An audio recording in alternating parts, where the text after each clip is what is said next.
Բայև բոլորին, շարունակելով մեր տեսանյութերի շարքը, այսօր ցանկանում եմ խոսել առավոտից համացանցում զանգվածային լրատվության միջոցներով ակտիվորեն տարածվող այն դեպքի մասին, երբ որ անձը ձերբակալվել է քարոզչական պաստառ պոկելու համար, տարվել է համապատասխանաբար Արտաշատի ոստիկանության բաժին, այնուհետև նկատվել է անձի անհավասարակշիռ վարքագիծը եւ շտապօգնություն է կանչվել, շտապօգնության բժշկի ցուցումով տեղափոխվել է Նուբարաշենի առողջության պահպանման հոգեբուժական կենտրոն, որից հետո օրվա ավարտին արձանագրվել է անձի ինքնասպանության ավարտուն գործողություն, ինչպես նշված էր հաղորդագրության մեջ, որը որ հնարավոր չի եղել կանխել եւ փրկել անձի կյանքը։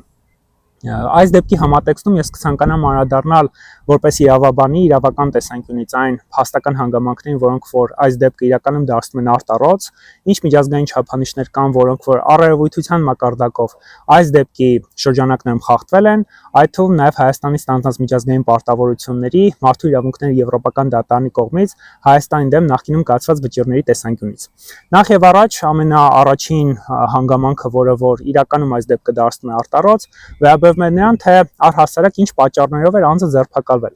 որովհետև ինչպես համացանցում էր տարածվել, անձը ձերբակալվել էր քարոզչական պաստառ պոկելու համար, որը ինչպես նաև նշվել էր, դա իրականում վարչական իրավախախտում է։ Մենք ունենք վարչական իրավախախտումների վերաբերյալ օրենսգրքի 40.11 հոդվածը, որը նախատեսում է վարչական պատասխանատվություն նվազագույն աշխատավարձի իսնապատիկից հարուրապատիկի չափով քարոզչական պաստառ պոկելու համար եւ ինքնին առերևույթության մակարդակով հաշվի առնելով այն փաստական տվյալները, որոնք որ հասանելի են համացանցում, իրենք հիմք են տալիս ենթադրելու, որ անձը տվյալ պարագայում վարչական իրավախախտման համար ձերբակալվել չէր կարող, որովհետև քրեական օրենսգրքով որպես այդպիսին հանցագործություն նախատեսված չէ, մինչդեռ թե մեր սահմանադրության 27-րդ հոդվածը, թե մարդու իրավունքների եւ հիմնական ազատությունների պաշտպանության մասին Եվրոպական կոնվենցիան, որի 5-րդ հոդվածով նախատեսվում է անձի ազատության իրավունքի սահմանափակման հիմքերը, անձը կարող է ձերբակալվել հանցանք կատարածելու անմիջականորեն ծագած հիմնավոր կասկածի առկայության դեպքում։ Եթե չկա հանցանք կատարածելու անմիջականորեն ծագած հիմնավոր կասկած, ապա այս նաև տեղեկատվության փաստական հանգամանքների շրջանակներում անձը վարչական իրավախախտում կատարելու համար ձերբակալվել չէր կարող։ Մյուս կարևոր առանձնահատկությունը, որը որ այս դեպքի շրջանակներում ուշադրության է արժանի, որ անձը նաև տարվել էր ձերբակալվածների պահման վայր, պահվել էր այնտեղ, այն է, թե ինչ հանգամանքներում անձը տեղափոխվեց համապատասխան հոգեկան առողջության պահպանման կենտրոն։ Ընդհանրապես, երբ որ մենք խոսում ենք պետական իրավասու մարմինների տրամադրության տակ անձի գտնվելու մասին, շատ կարևոր է նկատի ունենալ այն հանգամանքը, որ բոլոր դեպքերում, երբ որ անձը հայտնվում է պետական իրավասու մարմինների տրամադրության տակ, դա կլինի ձերբակալվածների պահման վայր, դա կլինի քրեակատարական հիմնարկ, կլինի զորամաս։ Բոլոր դեպքերում, երբ որ անձը մահանում է, անձը մտնում է այդ հիմնարկ առողջ վիճակում, բայց դուրս չի գալիս կամ դուրս է գալիս համապատասխանաբար առողջությանը պատճառված վնասվածքներով, քերծվածքներով, այդ ամբողջի ապացուցման բեռը կրում է պետությունը։ Ինչի է սա արված, որովհետև տվյալ պարագայում անձը գտնում է պետության վերահսկողության ներքո ամբողջությամբ եւ պետությունն է պատասխանատու անձի կյանքի առողջության պահպանման համար։ Ապացուցման բեռը, այն հանգամանքները, որոնք որ ի հայտ են գալիս, ամբողջությամբ գտնվում է պետության տիրույթում։ Մենք ունենք Հայաստանի դեմ կայացված 24 վճիռ մարդու իրավունքների եվրոպական դատարանի կողմից մինչ օրս, որոնք վերաբերում են կյանքի իրավունքի խախտմանը, թե նյութայրավական, թե ընդհանցակարգային բաղադրիչներով, ընդհանցակարգային, երբ որ պատշաճ քննություն չի կատարվել, նյութայրավական, երբ որ պետությունը ունեցել է պոզիտիվ պարտականություն կյանքի իրավունքի պաշտպանության ուղղությամբ, բայց որից է քայլ չի արել կամ պատշաճ չի արել, այս հանգամանքները ունեն հստակ կարևորություն եւ յուրաքանչյուր դեպքում պետությունը այս հանգամանքները պիտի քննի իր պոզիտիվ պարտականության կատարման պատշաճության կապակցությամբ եւ հանդես գա համապատասխան համոզիչ եւ մանրամասն բացատրություններով։ Բնականաբար այս հանգամանքները հետագայում կքննվեն, բայց ինչն է այս դեպքի շրջանակներում ուշադրության արժանի։ Առաջին հերթին ինձ համար, իմ կարծիքով, ուշադրության է արժանի այն հանգամանքը, թե ինչպես ստացվեց, որ անձը իրականում հայտնվեց հոգեկան առողջության պահպանման կենտրոնում ձերբակալվածի կարգավիճակով, որովհետև միջազգային չափանիշների տեսանկյունից անձին հոգեկան առողջության պահպանման կենտրոն տեղափոխելու համար պահանջվում է բժշկական մասնագիտական ցուցում, ընդ որում նեղ բժշկական մասնագիտական ցուցում, այսինքն այստեղ շատ կարևոր էր, որպեսզի հոգեբուժի կողմից համապատասխան մասնագիտական ցուցում, մասնագիտական եզրակացություն լիներ այն մասին, որ անձը կարիք ունի տեղափոխվելու բժշկական հաստատություն։ Ինչի համար, որովհետև նաև հաղորդագրություններում, որոնք որ տարածվում էին, նշվում էր, որ տեղեկություններ են ստացվել, որ անձը անհավասարակշիռ վարքագիծ է դրսևորում։ Մինչդեռ անհավասարակշիռ վարքագիծ դրսևորելը դա ինքը դեռևս չափանիշ չի, դա դեռևս բավարար չի անձին ձերբակալվածի կարգավիճակով այդ վայր տեղափոխելու համար։ Ընդդեմ այստեղ հարցեր կան, թե ինչ շրջանակներում է տեղափոխվել, քանի որ եթե եղել է ձերբակալված, ապա թերևս գործել է քրեական դատավարության օրենսգրքով նախատեսված գործիքակազմը, որտեղ կան սահմանված հատուկ իրավական երաշխիքներ, հատուկ իրավական ընթացակարգեր, որոնք որ առնվազն այն տեղեկատվության շրջանակներում, որ հրապարակվել էր, ներկայացված չէր, որ այդ ընթացակարգերը պահպանվել են։ Այսինքն այստեղ մենք ունենք նաև լուրջ իրավական երաշխիքների պահպանման խնդիր։ Հաջորդ հանգամանքը, որը որ նաև իմ ուշադրությանն էր արժանացել, վերաբերում է նրան, որ որևիցե խոսք չկար այն մասին, որ այս ամբողջ գործընթացին նաև փաստաբան է ներգրաված եղել,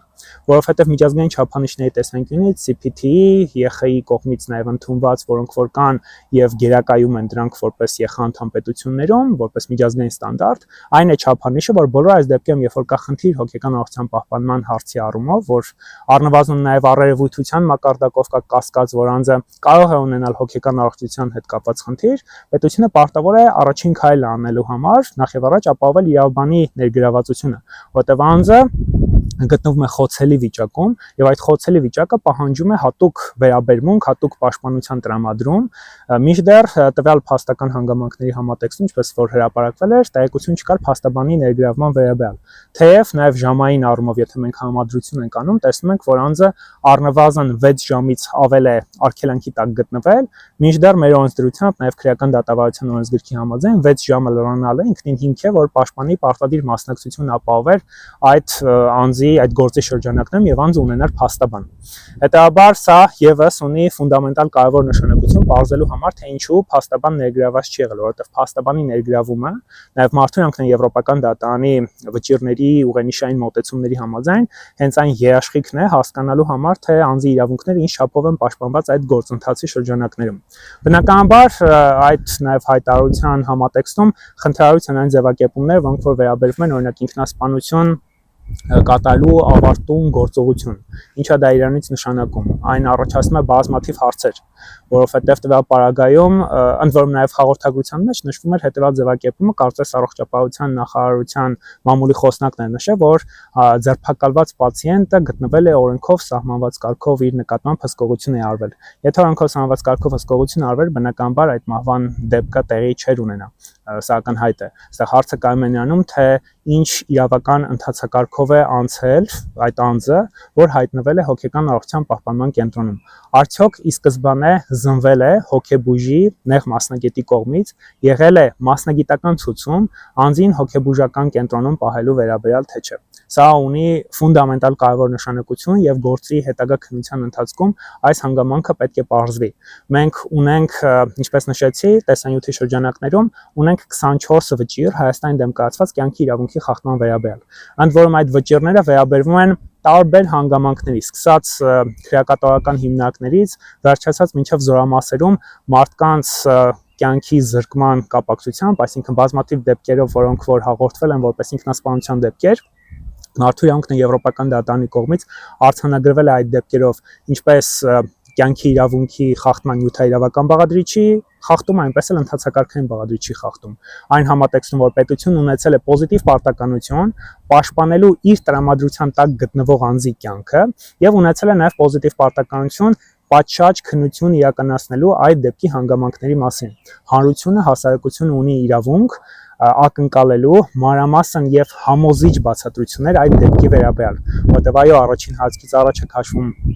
նաև տվյալ գործի փաստական հանգամանքների համատեքստում ինքնասպանության վարկածը, բայց բացառված չէ նաև այդ գործի քննության շրջանակներում միգուցե հնարավոր սպանության կամ այլ հանգամանքներ, որոնք որ հայտնի չեն։ Այսինքն այս ամեն ինչը պիտի դառնա մանրամասն քննության առարկա, հասկանալու համար, թե ինչպես անձը առհասարակ ի սկզբանե ձերբակալվեց, ովքեր էին պատասխանատու դրա համար, ինչ փաստական հանգամանքներ են հայտնի եղել այդ ժամանակ եւ դրան որպես շարունակություն ինչպես տեղի ունեցավ, որ անձը տեղափոխվեց հոգեկան առողջության պահպանման կենտրոն։ Կար մասնագիտական կարծիք, չկար մասնագիտական կարծիք, այդ ընթացքում օրինակ պաշտպանի ներգրավվածության առումով ինչու չապահովեց պաշտպանի պարտադիր ներգրավվածությունը։ Այնուհետև դրան հաջորդող գործողությունների շրջանակներում ինչպես տեղի ունեցավ, որ անձը գտնվելով պետության իրավասու մարմինների պետության ներկայացուցիչների վերահսկողության ներքո կատարեց ինքնասպանություն, հա, ինչպես արված է հաղորդագրության մեջ, որոնք են այդ հանգամանքները, ինչ է իրենից ներկայացնում ինքնասպանության ինքնավնասման ավարտուն գործողություն, հայտարարության մեջ է գրված, ինչ է դա իրանից նշանակում, ինչպես ստացվեց, եթե անձը գտնվում էր իրավասու մարմինների հսկողության ներքո, այդ հսկողությունը կատարում էր պատշաճ ձևով օրենքին համապատասխան, ինչպես նշված էր հաղորդագրության մեջ։ Այս եւ բոլոր հարցերը պիտի մանրամասն քննարկման առարկա դարձվեն, ինչպես անձին ազատությունից զրկելու հարցի համատեքստում, այնպես էլ դրան հաջորդող գործընթացների համատեքստում քննարկման առարկա դարձնելու համար, թե ինչպես անձը հայտնվեց հոգեկան առողջության պահպանման կենտրոնում եւ ի վերջո ինչպես անձի կյանքի ինքնավնասման կատարման գործողությունը տեղի ունեցավ։ Դեռևս այսքանը, իմ համար որպես իրավաբանի այս հանգամանքները խիստ մտահոգիչ են, որովհետև դրանք ցույց են տալիս այն միջազգային պարտավորությունների առերևույթ խախտումները, որոնք որ Հայաստանի Հանրապետությունը ունի Եվրոպայի խորհրդի, մարդու իրավունքների եվրոպական դատարանի կողմից սահմանված վճիռների շրջանակներում, որովհետև նախկինում բազմաթիվ են եղել համանման դեպքեր, որոնց կապակցությամբ կամ պատշաճ քննություն չի կատարվել կամ ի սկզբանե պետության կողմից նաև խախտվել է իր պոզիտիվ պարտականությունը ապահովելու համար անձի կյանքի իրավունքը, պաշտպանելու այն, որովհետև անձը վերջ-վերջո գտնվել է պետական իրավասու մարմինների վերահսկողության ներքո եւ պետությունն է միշտ պատասխանատու դրա համար, կրելով նաեւ ապացուցման բեռը այն հանգամանքների, որոնք որ տեղի են ունեցել անձի պետական մարմինների տրամադրության տակ գտնվելու շրջանակներում։